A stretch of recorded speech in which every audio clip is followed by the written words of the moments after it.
Kami sa Republic of Ireland. So, after 5 years, pwede ka nang mag-apply for citizenship. So, dito pala sa Northern Ireland, UK, after 5 years, pwede ka nang mag-apply for ILR. Yung ILR daw, yun yung permanent residency ata. And then, after 2 years pa or 1 year ba? After a year, pwede ka na mag-apply for citizenship. Pero ang difference kasi, ang major difference kasi yung ILR nila is mahal.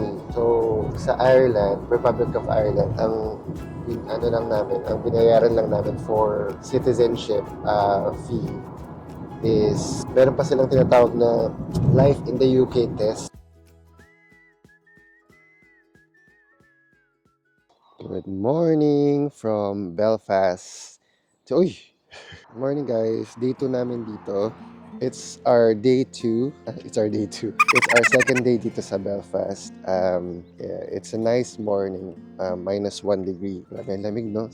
Pero sobrang sunny. So, kagabi, hindi ko na na-vlog yung kumakain kami kasi I wanted to spend the time, catching up with friends, yung mga friends namin sa Philippines na mga kasama namin sa work sa Philippines na kinita namin dito. And they treat us for dinner dun sa isang Filipino restaurant dito sa Belfast City Center. It's called, Riles Diner, something like that. We had a good time. Then after naman nun, sobrang pagod na kami. I wasn't really feeling well. Ito yung neighborhood. Ayan, winawalk lang namin si Charlie. Tahimik naman dito actually, to be fair. Yung Airbnb namin is nasa Springfield Meadows, Belfast. Yun. Hindi gumagana yung heater dun sa kwarto, pero meron kaming heated bed mat. Ganun. So, okay lang din. After nito, magdadrive na kami papunta sa Giant's Causeway. So, it's an hour and 15 minutes drive from our location here. And then, magdadrive lang kami from there. Tingnan namin kung ano pang pwedeng puntahan. We have a nice, parang more relaxed Saturday. Yun. Dun kami sa mga landscapes and sa mga sceneries. Dito yung Airbnb namin actually. Ito sa building na to. Ayun na guys, we're on the way to, saan tayo ba? Giant's Causeway. Pinag-usapan namin kahapon about comparison between living in the Northern Ireland, which is UK, and then living in the Republic of Ireland. So, parang yung mga friends namin na nasa Belfast or sa dito, parang nag-aano na sila ng citizenship. So before pala diba kami sa Republic of Ireland, so after 5 years, pwede ka nang mag-apply for citizenship. So dito pala sa Northern Ireland, UK, after 5 years, pwede ka nang mag-apply for ILR. Yung ILR daw, yun yung permanent residency ata. And then after 2 years pa or 1 year ba? After a year, pwede ka na mag-apply for citizenship. Pero ang major difference kasi yung ILR nila is mahal. So sa Ireland, Republic of Ireland, ang binayaran lang namin for citizenship fee is 950 euros. Pero dito daw sa UK, magbabayad sila ng, magkano ba yun?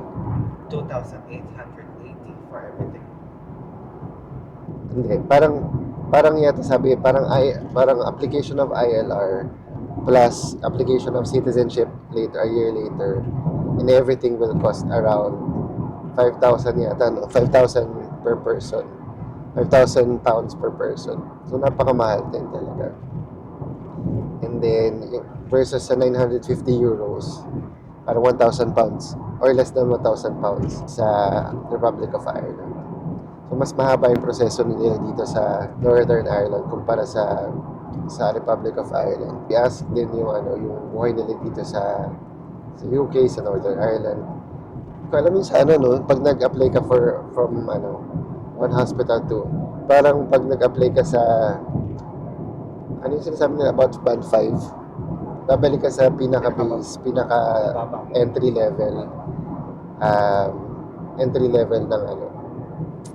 ng pagiging nurse regarding sa salary grade. Hindi yung kagaya sa Ireland na parang sa Republic na parang pag nag-apply ka pag galing ka ng isang hospital to another hospital, pwede ka mag-apply and then yung salary grade mo magki-carry on na salary grade 10 ka na or something.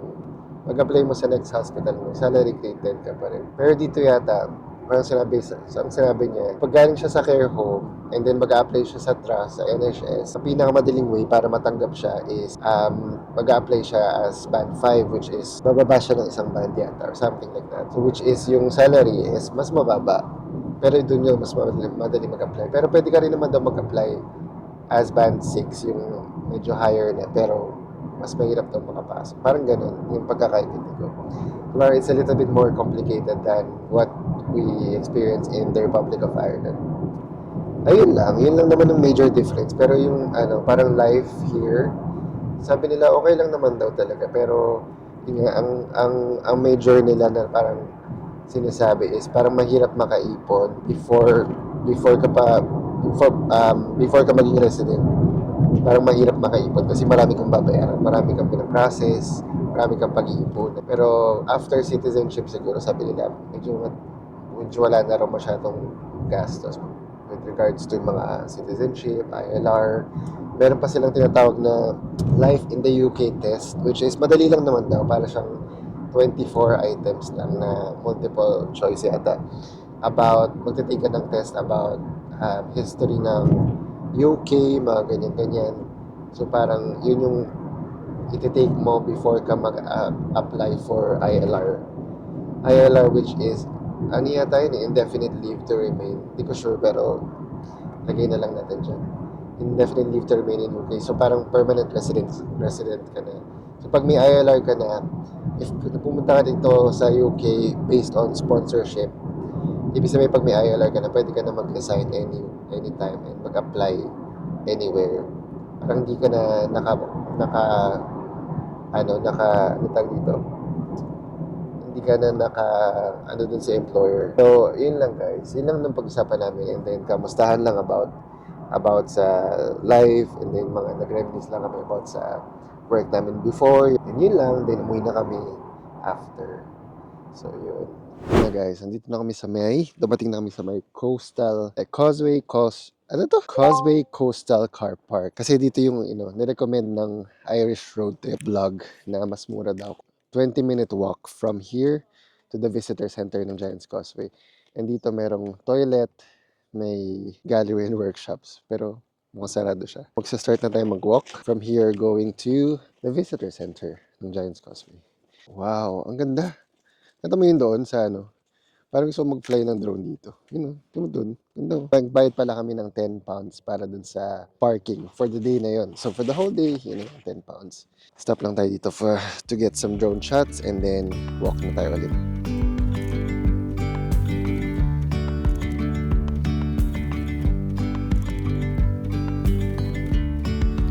Yesterday there was sun and there was rain, beauty in the mundane, and as the light So yun guys, pababa na kami sa may Giants Causeway. I mean, ito Giants Causeway na to. So pinili namin tong Blue Trail kasi gusto namin bumaba sa may beach. So yun lang, ang daming naglalakad, marami ng tao ngayon. It's around 11:26 na pala kasi. So kung gusto niyo walang masyadong tao, agahan niyo, mas maaga. Siguro wear a little bit more comfortable shoes kasi mahaba-habang lakaran. But wala namang bayad pababa. So hindi niyo kailangan magbayad. Bakit daw tinawag na Giants Causeway? Ano daw yan, yung mga rocks daw yan, ginawa daw yan ng giant na pangalan si Fionn. Giant Fionn, Irish siya. Tapos parang nilayout niya yung, mga rocks na yan para makita niya isang giant sa Scotland. Kasi yung Giant's Causeway, makikita mo raw yung Scotland on a clear day. Yun yata yung Scotland, di ba? On a clear sunny day daw, makikita mo daw yung Scotland. So, yun yung ang tawag doon? Myth. Yun yung myth na kaya Giant's Causeway. Pero, in reality, itong mga rock formation na to is, created siya ng ancient na volcanic activity. Lalakad ka lang from the car park to here, to take a photo, and then to parang appreciate the works of nature. So, kasama nga pala sa World Heritage, UNESCO World Heritage Site. Yan.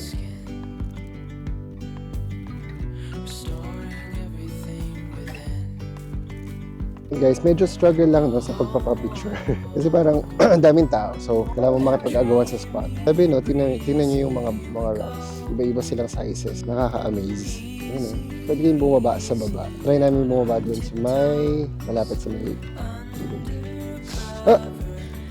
Madulas nga actually.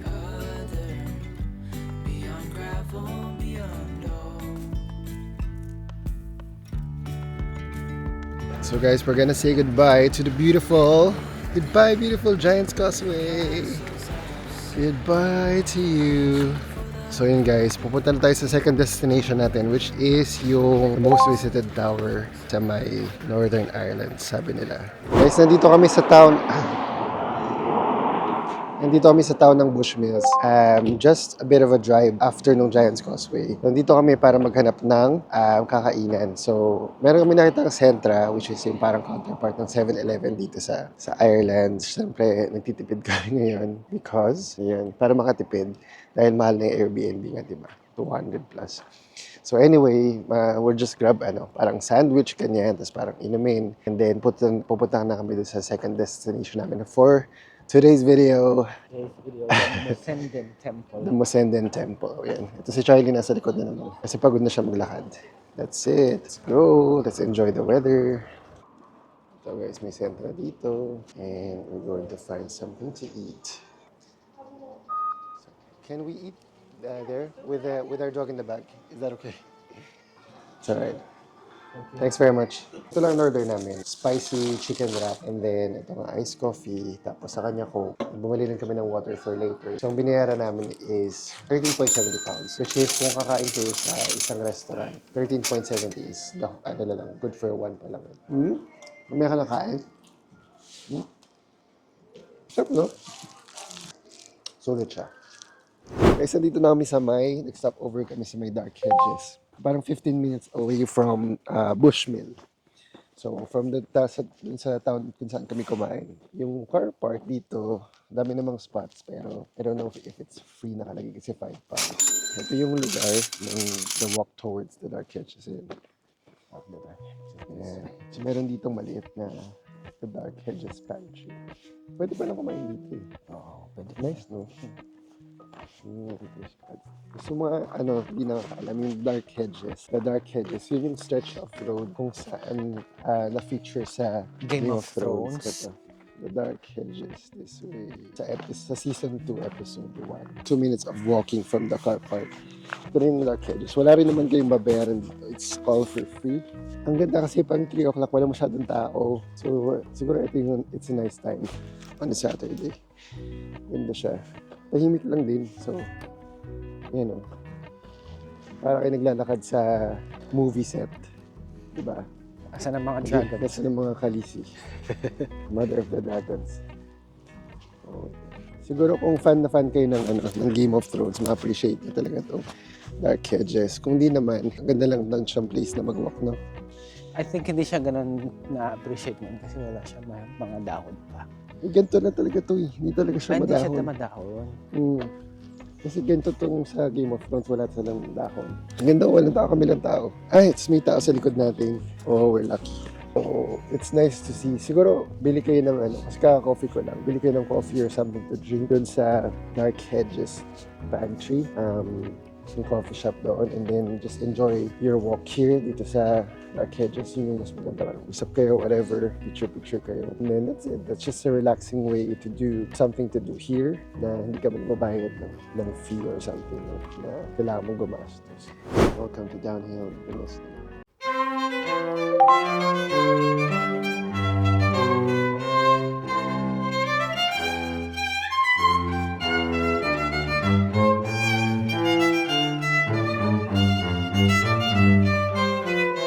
Sa temple? Ayun ang temple eh. Ooh. So guys, ito na yung Mosenden Temple. After maybe 5 minutes of walk from the car park. Hindi mga 10 minutes din. Mga 10 minutes pala.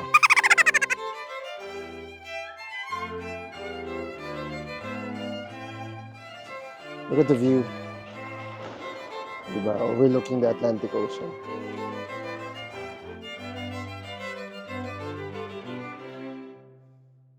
We're so glad na pumunta kami kasi Hindi siya masyadong kasama sa mga recommendations sa Google. Very picturesque dito sa lugar na to. And then, sa harap ng Musenden Temple, sa opposite side may Kaso. So, ito yung view. Pupunta tayo sa Kaso. Medyo hinihingal na po tayo. No? Kasi ito yung entrance ng Kaso. Look at the sun. Ganda. Grabe. Napapawaw ka talaga. Look, the view. Wow, kung ito yung bintana mo. Grabe. Kung ito yung bahay mo, tapos ito yung ito yung view mo sa bintana mo pag-gising mo sa umaga. Look. Diba? Sana all. Bahay Bahay? siya ng bishop before. Ito yung ng garden. Wow. Wow. He was into architecture daw. What a Kaya niya view. binuild tong mansion. What the view. Ito raw yung bahay ng bishop before. Tapos nakasulat doon, no? So, ito, boudoir. Ito, library daw to before. Ano yung boudoir? Boudoir. Parang sitting room. So this one before was Winter Garden. Wow. Itong place na ito was Winter Garden. Ganda, no? Tingnan mo naman sa garden ang view mo. Oh, back.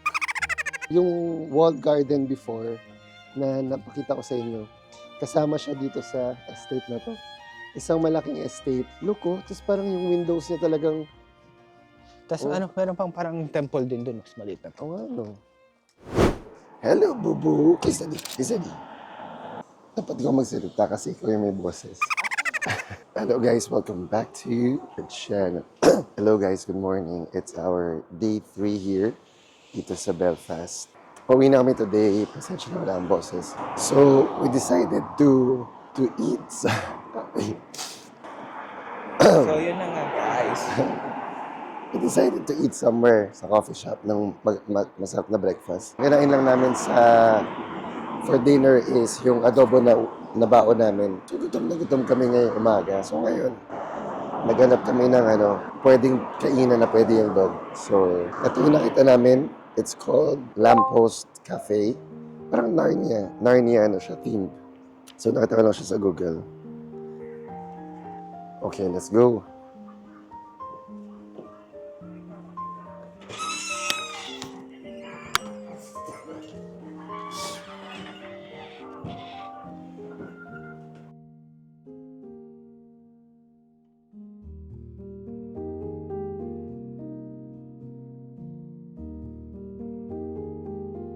The Chronicles of Narnia theme. So guys, yung nagsulat ng Narnia, taga dito siya sa Belfast. Dito siya nag-aaral. Yung Chronicles of Narnia. Mga 10 pounds to 11 pounds. I'll have some classic French toast, please.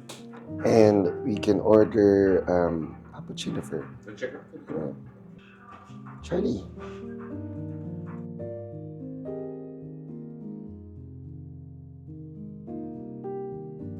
We're having sa akin mocha, which is parang 4 pounds. And then siya naman is hot chocolate. I think around ganun din, 4 pounds. Guys, ang cute. Oh, yung details. May mga mugs dun. Oh. Ang cute. Diba? Tapos may mga hawla ng ibon doon. Ang cute. Classic French Classic toast. French toast. Yan. French toast and then bacon. Tapos maple syrup. And then ito ay, kano siya? 11 pounds. And then we ordered some chicken for Charlie.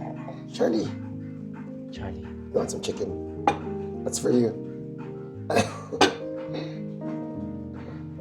What's again? Wow. Good boy. Yours is finished already. No more. Hindi kasi matamis yung syrup. So, naghahalo yung tamis sa kaalat ng bacon sa ng tamis ng bread. Hindi rin matamis yung bread. Pag nilagay mo ito.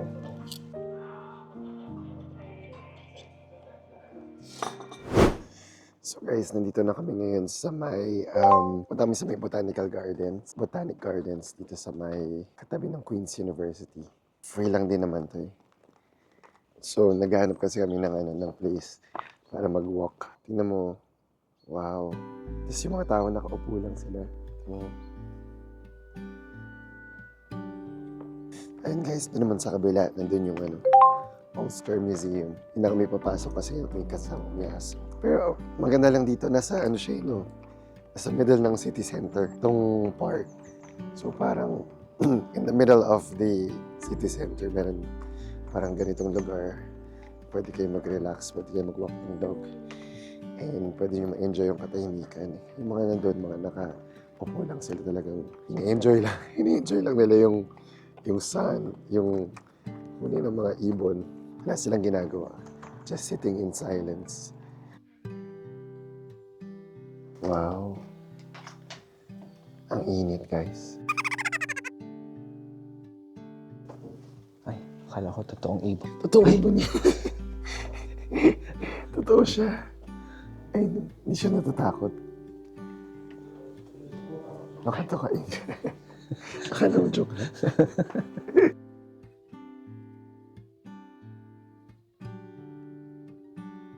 So kung naghahanap kayo ng something to do here sa Belfast na relax lang, na gusto niya lang mag-walk, and maybe mag-isip, ganyan.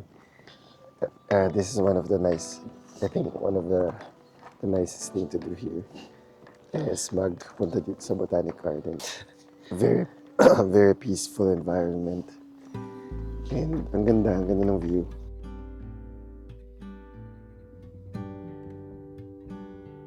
Hello guys, nandito tayo sa editing room. Napansin ko na wala pala akong outro for this particular vlog kasi nagkasakit na po tayo noon, tuloy-tuloy na after nung Belfast trip natin. Kung nakaabot po kayo sa part na to, ibig sabihin natapos po yung vlog. Maraming salamat po sa panonood at pagsuporta. And I just want to close this vlog with a question. Anong pipiliin nyo kung kayong papapiliin? Pupunta ba kayo sa UK or sa Ireland kung magtatrabaho kayo o maninirahan? Anong pipiliin nyo?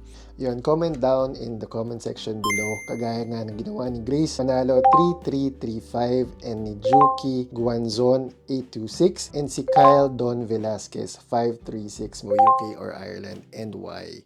Maraming salamat po sa pag-tune in sa vlog and sana ay makita ko po kayo sa susunod pang mga vlogs natin. And as always, maraming salamat sa panonood. See you next guys. See you next time sa vlog guys. Bye.